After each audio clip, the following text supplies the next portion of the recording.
Iya, pemirsa kembali di toko kita dan Pak Budi kita lanjutkan perbincangan. Tadi sudah dikatakan soal transportasi udara yang luar biasa membanggakan di sektor pesawat terbang. Tapi tentu saja transportasi ini tidak lepas dari berbagai permasalahan. Yang terdekat saja di darat. Ini banyak kesemrawutan yang terjadi, kemacetan tadi sudah dibahas. Lalu ada yang sekarang lagi hits dan sepertinya jadi masalah klasik, angkutan berbasis online. Ini permasalahannya kan cukup pelik ya karena aturannya, regulasinya di setiap daerah tidak sama. Ini bagaimana di era kepemimpinan Bapak?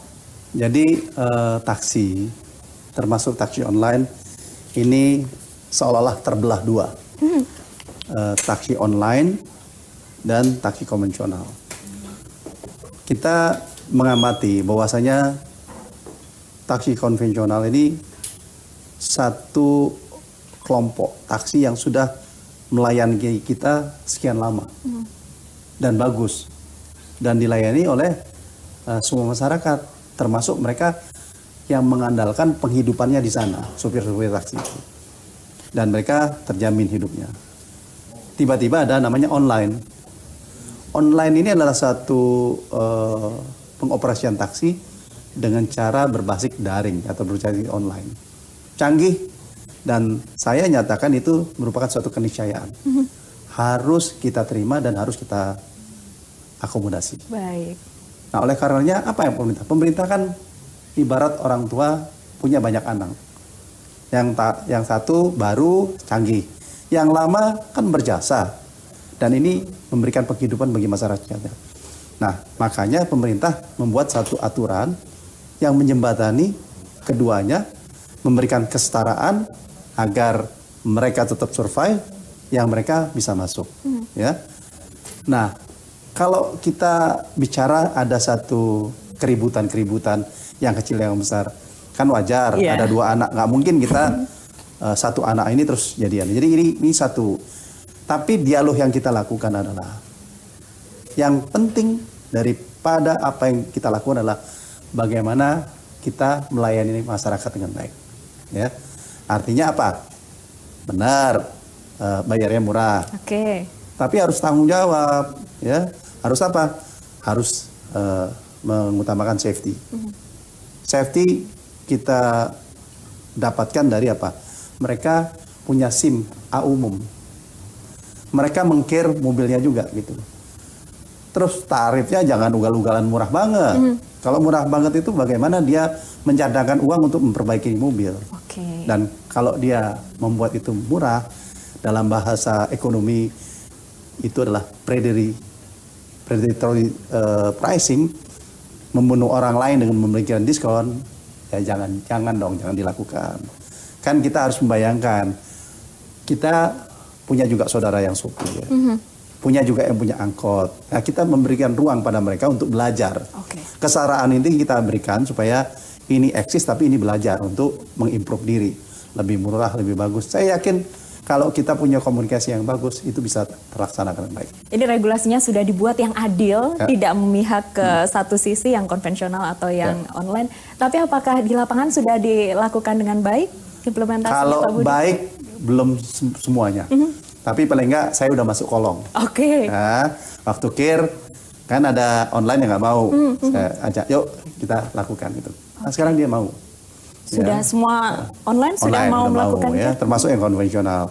SIM nggak mau, saya datang ke sana, sama-sama yuk ngurus SIM, mau gitu. Nah, sekarang tinggal pemerintah, kepolisian, perhubungan mensupport mereka supaya mereka mau. Karena kadang-kadang nggak mau tuh karena kita juga kurang dekat ya, kurang mau tahu permasalahan mereka. Kalau dia punya permasalahan kemahalan Pak, ya kita cari yang lebih murah. Susah Pak, kita bikin online dan sebagainya. Selain angkutan berbasis online, permasalahan di darat yang barangkali sering masyarakat lihat adalah truk-truk bermuatan besar. Ini bebannya banyak sekali dan merusak jalan. Di satu sisi pemerintah gencar membangun infrastruktur, tapi di sisi lain ini juga mengakibatkan jalan jadi rapuh. Evaluasinya Pak Budi? Evaluasinya ada satu section yang signifikan sekali, yaitu Jakarta-Surabaya. Jakarta-Surabaya itu ada 12.000 truk yang bergerak setiap hari. Dan benar Mbak Ayu, truk itu apa? Ugal-ugalan sebagian ya. Betul. dan memuatnya tuh ada yang 2 kali lipat. Wow. Mestinya 15 ton jadi 30 ton. Nah, oleh karenanya pemerintah sedang akan melakukan finalisasi melegitimate jembatan timbang.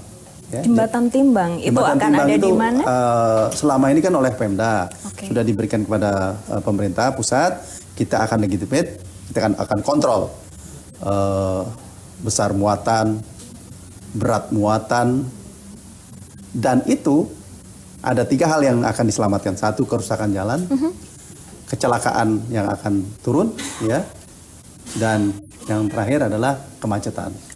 Nah, apa yang kita lakukan selain kita melegitimasi jembatan timbang, kita juga sediakan angkutan yang namanya RoRo. RoRo itu adalah satu angkutan kapal di mana truk itu langsung masuk kapal, setelah itu pergi ke Surabaya atau ke Semarang, keluar langsung gitu. Truk-truknya ikut di situ. Nah, kan dalam teknologi yang baru, kepalanya nggak ikut, cuman badannya aja yang ikut. Nah, dengan itu kita akan mendapatkan satu hal lain, ya, selain truknya terselesaikan dengan baik, dia diangkut dengan baik. Setelah itu kita bisa mengkonsolidasikan barang ke Priok supaya apa? Kapal yang ke Amerika, yang ke Eropa itu terkonsolidasi baik di Priok. Dan akhirnya kita mendapatkan daya saing untuk improvement Priok menjadi hub internasional. Ini artinya dengan menggunakan RoRo ini truk tidak melewati jalanan tapi umum lewat kapal. lagi. RoRo-nya ini sendiri gimana Pak? Progresnya sudah ada, kita sudah punya atau RoRo kita sedang lagi trial proses? sekarang ini ada kira-kira 4 sampai 6 RoRo. Tapi memang ini harus di-educate, kita harus memberikan suatu pelarangan bagi penggunaan jalan karena memang ini macet dan sebagainya, kita pindahkan ke laut. Butuh berapa banyak teknologi seperti ini menggunakan RoRo untuk mengatasi permasalahan yang disebabkan oleh truk di jalanan? Kalau kuantitatif, itu kan ada 12.000. Kalau 12.000, satu RoRo itu cuma 200. Kan? Muat 200. Banyak sekali. Okay. Tapi saya targetnya 25% aja. 25%. 25% kira-kira 3.000 kan. Nah, kalau 3.000 dibagi 200 berapa? Minimal ada 15 kapal yang crossing Jakarta Surabaya. 15 jadi 30 kapal setiap hari crossing ini. Ini di era kepemimpinan Presiden Jokowi gencar sekali pembangunan infrastruktur. Kalau di sektor transportasi seperti apa Pak Budi? Banyak, ya. Satu, kalau Jakarta kita lihat LRT, MRT. Kalau kita keluar daerah, kita banyak bangun pelabuhan. Okay. Pelabuhan itu ratusan kita bangun. Kita bangun bandara, ya. Dari bandara yang besar namanya Soekarno-Hatta yang habisnya 5 triliun sampai bandara-bandara yang di Miangas, di ujung Sulawesi Utara. 400 kilo dari Sulawesi Utara dan hanya 50 kilo dari Filipina. Kita bangun juga di situ. Pelabuhan, kita bangun Priok, Perak, ya, Belawan. Tapi kita juga bangun satu pelabuhan kecil di Maluku Utara namanya Tapaleo. Presiden datang ke sana. Dan orang surprise semuanya. Wow. Ya, jadi kita harus juga memikirkan karena apa? Dalam nawacita itu juga kita harus memikirkan membangun di daerah pinggir, terluar, yang sementara ini termarginalkan.